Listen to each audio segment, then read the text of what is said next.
to Reclaim Your Throne, a vlog in which I, King Smith, share my journey and steps that I'm taking to reclaim my throne in hopes of helping somebody else out there. So before I get started, your boy ain't shaved or did no facial maintenance in a couple of days.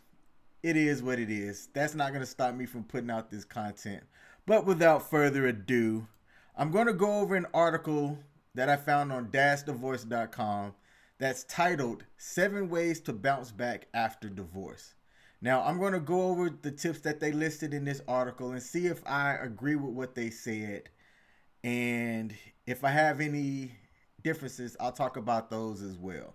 I'll put the link to this article on the YouTube channel. So let me see if I can get this thing swapped over to where I'm showing the actual article on the screen. Oh man, I got this technology thing figured out. So getting right into it, the first thing that's listed here is keep your friends and family close. Now for me, I'm fortunate enough in that while I didn't necessarily have family close by, I did have some friends and different groups that I was a part of that when the transition out of my 12-year marriage ended, I had friends that I could lean on, guys that I could just, fellas need to vent, you know what I'm saying? Whether it's about whatever, it was good to just be able to just kind of get the stuff that was in my head out. So having close family and friends that you can lean on, who will listen to you and give you feedback actually, because sometimes it was good to just vent, but I also think that it's important to get feedback about what happened, especially if they know kind of what's going on. Now I'll say this, nobody can really truly know the intricacies of how things transpired and what caused things to split, because there's, they always say there's 3 sides to every story. There's how you say it, how the other person says it, and then a mix of what that truth is. I believe in that, but moving on. The second thing it talks about is making weekend plans. And it says anyone who's been through a breakup knows that weekends are often the hardest to handle. Now, make weekend plans can be one of those things that it can help get your mind off of things, especially when you have your grind of your work, school, if you're, in some type of higher education, depending on how you are, what your current goals and things are. If you have kids. Now, a divorce with kids and a divorce without kids are 2 totally different animals. Like, things would have been a whole lot easier if you have a divorce and there's no kids involved. It'll still suck, especially if you have a lot of history, a lot of mixed assets and things. But to make weekend plans, is it weekend plans when you have your kid or kids? Or is it weekend plans where it's just you and you just need something to do? And that goes into like having hobbies. And I don't know if they're going to talk about that throughout the rest of this. I wanted to give a fresh perspective and fresh eyes into the 7 things that were brought up and talk about it without having already gone over it, just to see off the top of my head what I think about it. So make weekend plans. Yeah, I just say this, do something, have something that you're going to be able to look forward to, once kind of the rat race of whatever your normalcy or your new normal is, and something that could just be a healthy distraction. Number 3 says indulge your interests. Divorce is both an ending and a beginning. Embrace new opportunities and experiences post-divorce life will force you. Absolutely. Be selfish. I say that all the time. I don't know if I say it all the time in all my videos, but people that know me know I talk about you have to be the first person that matters to you, so that if you have other people that rely on you, you can help take care of them because you're also taken care of. And there's different philosophies in how people kind of go around that. But for me, I say be selfish, indulge in your interests. This is your opportunity now to do stuff based off of your resources and your time without having to check in with anybody. Lean into that. Learn something. I'm actually in the process of wanting to learn how to play a guitar, like a rock guitar. I have zero experience in doing it outside of like rock band, but I like music, and that's always kind of interested me. Now, to learn how to play is going to be an investment in time and money because you have to pay for classes. And there's free ways of doing it. You can go to YouTube, what you're on right now watching this video, to learn how to do whatever and then practice it. But for me, I like the instruction of having a teacher that can give me that feedback right there as I'm learning how to do it. So, yeah, definitely indulge your interest. I rocks with that. Number 4, exercise and eat healthy. I don't do neither one of those things as often as I should. I definitely don't eat healthy, and I should. And I had a burt, a spurt, where I was going to the gym, exercising fairly regularly, and I fell off. No excuses except that I just didn't do it. Now, for me, I have heart disease, which I'm going to talk about that in one of my future episodes. And I got that heart disease well before like I'm in my current physical shape now. Now, the reason why this person says to exercise and eat healthy, the very first paragraph reads out, one of the easiest fallbacks in a mix of emotional trauma is eating and sleeping. Absolutely. Sleep is important no matter how you spin it. I've actually went and talked to my primary care physician about my lack of sleep. None of that really had to do with some of it had to do with my mentals, as Marshawn Lynch would say.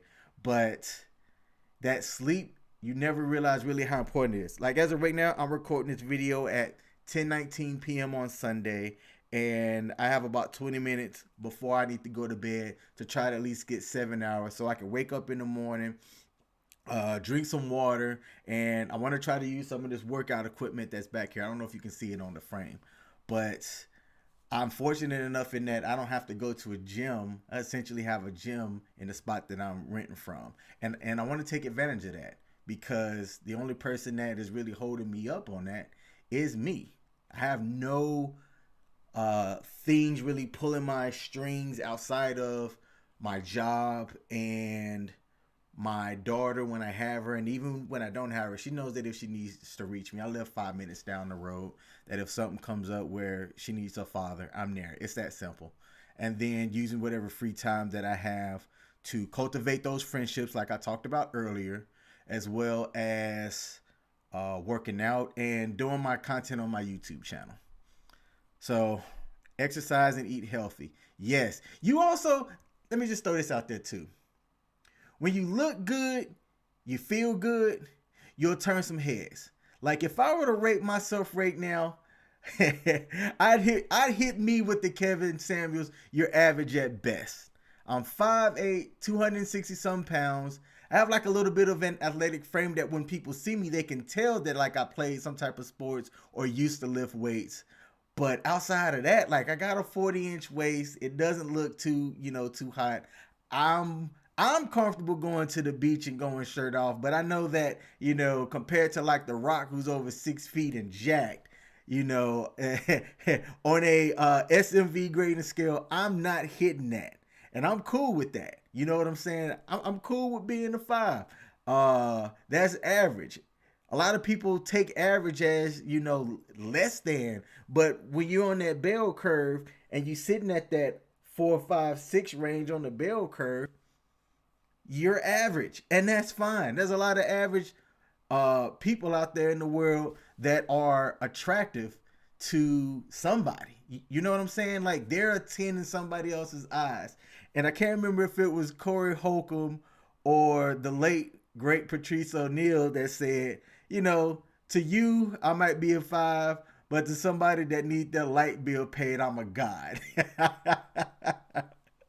So exercise can affect the physical aspect of, how you look and how other people see you. And when you start to really look good, you'll feel better about yourself. There's a whole lot. That's a whole nother video that I'm going to get into down the line as well. But to get back to this one, talks about keeping a journal, and it says it may sound cliche, but writing down your thoughts and feelings is a therapeutic activity. I agree with that. My spin on that is this: I don't really keep a journal. I have this YouTube channel. You know, part of the reason why I do this is to kind of get my thoughts out about how things affected me and how I can kind of talk this stuff out so that other people know that they're not the only ones that are going through or having the thoughts that they're having. Now, this talks about writing down your feelings, the good, the bad, and the ugly, and share your deepest fears, darkest thoughts, and all that jazz. I want to try to be as open on this channel as I can in hopes that it helps somebody and also help me kind of get through the thoughts that I have as well. Because when I do this channel, part of it is planning. Like, I'll have an idea of what I want to do. The other part of it is working through the thoughts that I've already kind of had to make sure that what I was thinking aligns with my final kind of thoughts on that, if you will. I don't know how to explain that better, but I'm not editing this out. I'm one take Jake over here. Let's keep it moving. Number 6, it says, don't feed yourself pity.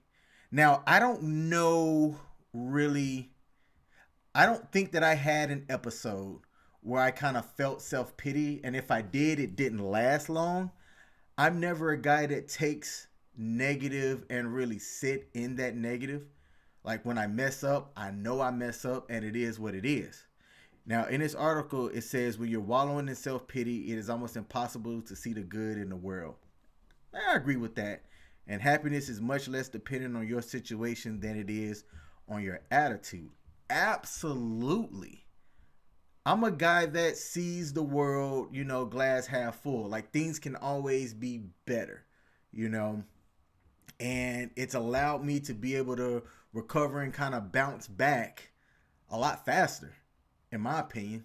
If you're that person that just sits into that self-pity and you further feed into it, you're not going to take those action steps that you need to bounce back, recover, and improve, you know, on your own life and everything like that. So I agree with that. I think, like, I don't know if this is in like a hierarchy, blah, blah, words, order of importance, but this is something that I would rate high, is don't feed into your self-pity. You know, feel what happened to you, live in it, and move on. You know, life will continue to improve as long as you have the attitude about wanting it to improve. Now, number 7, it says stick to a routine. And it says finally rely on a routine. Divorce is a traumatic experience that can turn your world upside down. Don't make your life any more hectic by making other big changes, and avoid making big decisions. I somewhat agree with that, because some big decisions that can come into your life are opportunities. And in one of my prior videos, I talked about taking risk, you know, now that you have only yourself to think about. Now, I would go back up to number 1. As these things come up, consult with, you know, family and friends about what's going on. But ultimately, you know, gauge them for feedback, but make the decision yourself, because you live your life. Other people don't live your life for you. You live your life. Now, those are the end of those 7 tips. And I agree with it, or 7 ways to bounce back after a divorce. Now, on this article, and I wanted to highlight this before I leave my closing thoughts. It said special to dashdivorce.com, and this was a dashdivorce.com article, but I wanted to know if it was written by a male or a female. And when I was reading the words kind of just now, as I was skimming through it to see what I wanted to point out for the video, I'm like, this has a very, and how do I say this? A very female kind of tone to it, just by the words, where it talked about, you know, it may sound cliche, but write down your thoughts and feelings, but writing down your thoughts and feelings is a therapeutic activity. Some guys are great with writing. I am not one of those guys. And not to generalize, but it felt as though this article was written from a female's perspective. Now, when I scroll down to the very bottom, right here at the bottom, it gives the name Melanie Hargrave is a wife and homemaker whose pride and joy is her family. In addition to spending time with her husband and daughters, she loves being outdoors, playing sports, and sharing her experiences with others. So I was thinking that this Melanie Hargrave is who wrote this article, and that's not to say that these 7 ways or 7 tips that she gave should be any different, but hearing it from a guy's perspective, these 7 tips or 7 ways were definitely something that I feel like if you took them and applied them to your situation, then it could definitely help out. So let me see if I can go back. Boom. To wrap this up, take those 7 tips and 7 ways and apply them for you. Now, with that being said, you are the one that have to live your life, but you have to be intentional about what it is that you do and the process and things that you apply to yourself. So that's all I got for this video. Thanks for tuning in.